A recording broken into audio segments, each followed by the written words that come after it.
What's up, YouTube? I don't know if you guys can hear me. This thing is loud as fuck. It's been a minute since I've been on this thing. But today's the day, riding off into the sunset.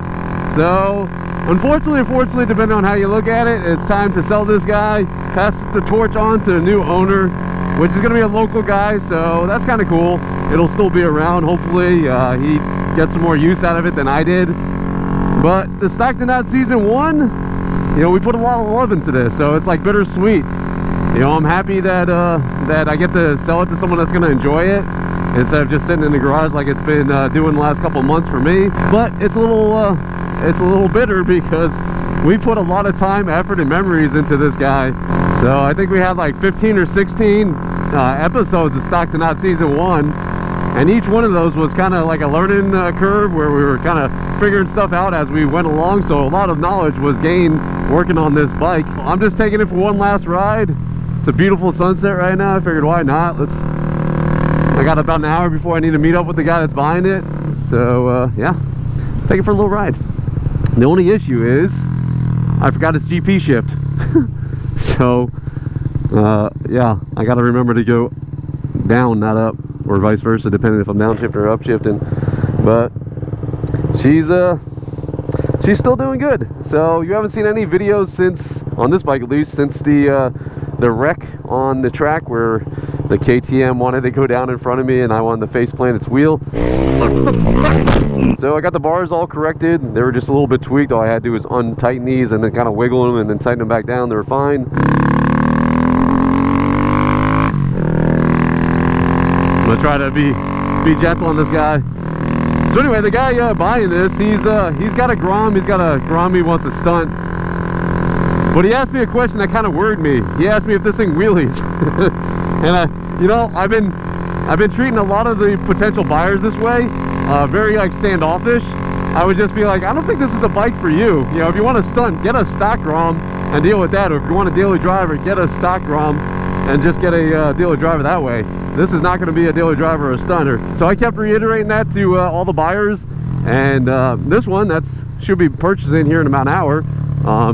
He accepted all that, understood it, and even went as far as saying that he's not going to mess up my baby because he knows how much time I put into this guy. So I appreciate that. That's more or less what I'm concerned about. So the money's nice, but I'm more or less concerned that I'm going to see this on like a bike auction website all twisted up and shit. So I'm selling it for $3,900. A lot of you guys think this is the bike that Honda gave me. It's not. I purchased this bike. So you can go back in my videos and see it. I bought it used for $2,400, and then the amount of parts and everything on it, I did the math, and I think I left a couple things out. I was up to $7,500, $7,500, $7,600 retail. Obviously, I'm not going to get that if I take this all apart and sell it, you know, piece by piece. But if someone were to try to build this, and if they pay $2,400 for the bike, you're roughly going to pay $7,500, $7,600, maybe more, maybe up to $8,000, because I think I went low on everything to kind of replicate this. So very unique build, and that's kind of why I priced it at my price point. I priced it very aggressive at $3,900, so that way it doesn't just sit for a whole bunch, even though I kind of was letting it sit for a little bit, even though it was priced to sell and people were hitting me up. But B, just so you know, someone can take ownership of it and, you know, enjoy it. So if it's right for them, which hopefully this bike is for the new buyer, they get to enjoy it. And you know, I like to see it stay within the community. So if it's going to stay in Tampa, that's cool too. But yeah, she feels good. Let's top him off, get him a full gas tank. So I'm trying to remember everything I got to tell him. So obviously only premium in this guy. You got to let it warm up, so things like that. I'm going to try to pass the knowledge on. I did tell him that I'm not going to be more or less available if you have any issues or questions on like programming and all that crap, because like the program I never really got into. With the A-Racer, I put it on auto tune, and you know, I got the bunghole, whatever that thing's called. That thing, I don't even know what the fuck it's called. No. Damn, we're fucking Throwback Thursday here. No. Super unleaded. Anyway, so I got the sensor in there, which kind of just gave me the auto tune, and I've been leaving on there. So I told him that. I let him know, hey, I ran it on low RPM rev limiter, and then also I had it as, I don't want to splash my eyes here. I had it as auto tune. That way, you know, I didn't go to the dyno or anything like that. And I know a lot of people have asked me about the top speed on this guy, and I never did that, and I never dynoed it because I didn't want to abuse it. So I wanted to. I know it's a performance build, but I didn't want to.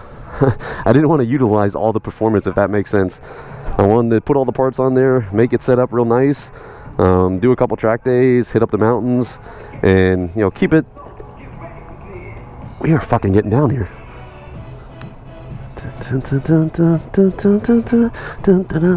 Anyway, I wanted to, yeah, just kind of keep it living as long as it possibly can. And some of these big bore kits, people just beat the shit out of. Fuck. Beat the shit out of, and then, you know, they blow them up and they wonder why. Hashtag Lando. So, anyway, I wanted to be gentle on this guy, and yeah, I got to pass all that knowledge on to the new owner, which I kind of have been doing via text message or messenger leading up to this. So he actually wanted to buy it like this week, but I had other things going on, baby duties or daddy duties, whatever you want to call it. So anyway, air fuel 13, or that's this one, yeah. And engine temperature 86. If you guys didn't know, the graphic kit that's on this, I got a similar one for the DRZ, so it's still going to be kind of the same thing. You know, I got to keep a little bit of the stock to knot, and then stock to knot season 2 is actually kicking up soon, so I kind of been putting that off. Again, a lot of baby duties and stuff happening. We moved into a new house, and I'm trying to work a partnership with a manufacturer of cabinets, garage cabinets. So hopefully that goes through within the next week, and we can start that. So stock to knot season 2, at the end of that build series, somebody's getting that bike, but stay tuned for that. There will be a full detail video on that. So yeah, I just want to do one last ride, just to kind of enjoy it. It's fucking beautiful out. I've been stuck in the house the last couple days with baby, even though I took him to get his hair cut and they fucked it up. I think it's the last time mom will let me take baby to get his hair cut. I walked in there, I'm like, I'm bald, I don't know, man, just cut his hair. Go ahead, man. Go ahead. Go ahead. There you go. I got you, Mini Cooper. We're both minis. All right, I'm gonna get this guy home and load it up. I'm gonna tow it or put it on the hitch and drive it out to meet the guy, and we'll pick it up from there. Hopefully he likes it. I think he will.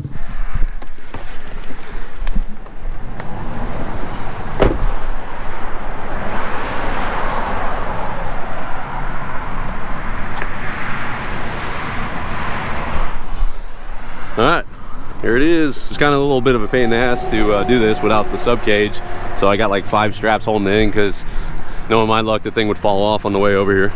But I'm gonna go ahead and roll it off. I don't want to do that on camera in case it does fall.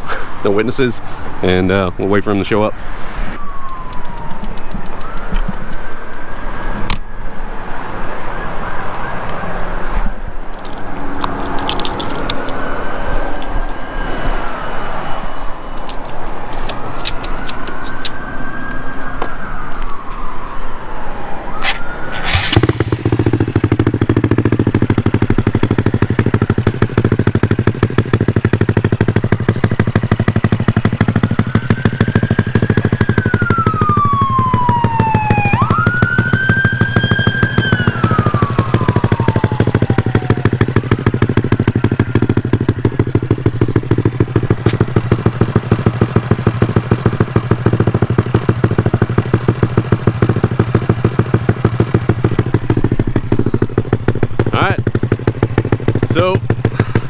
So this is bittersweet, obviously. You know, I don't like to hold on to things too long, and when my life changes or different priorities come in effect, I don't get sentimental about this. I mean, it's a nice bike, and we put a lot of time and effort into it, and it's getting a great deal on it, but you know, it's time to let go and move on to the DRZ, and you know, build that guy up. And we got Stock to Knot Season 2 kicking up pretty soon, so we're gonna be building that up. So unfortunately, the time to take it to the track is in right now, so that's kind of what's happening. Security's coming over here, so see how that goes. See him back there behind me? It went away.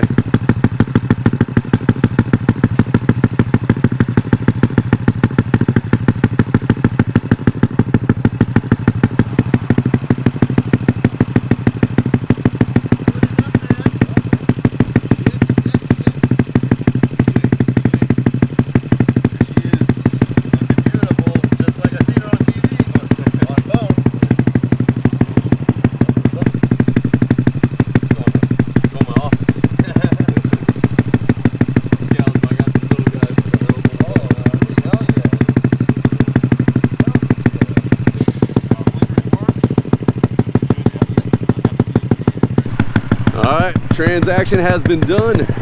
EJ, right here, is gonna gear up and ride this bad boy home, so he's starting early. So EJ promised me no wheelies. Oh, not on this one. No wheelies. He's now officially a member. Tampa Grom squad. Have to rock to kind of get in gear. Clutch is pretty far out too, so give it some extra gas. Man. He's ripping it. Oh, I think he likes it. It's neutral. Oh yeah, we're gonna have too much fun with this bitch. A little bit quicker. Yeah, this ain't a regular one.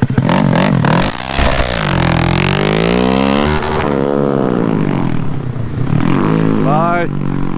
I think he's gone. All right. God help him. I hope he knows what he's getting into. Oh, he's gonna have fun though. I think he's not pussyfooting it. That's good. He's halfway home. Oh no, he's coming back.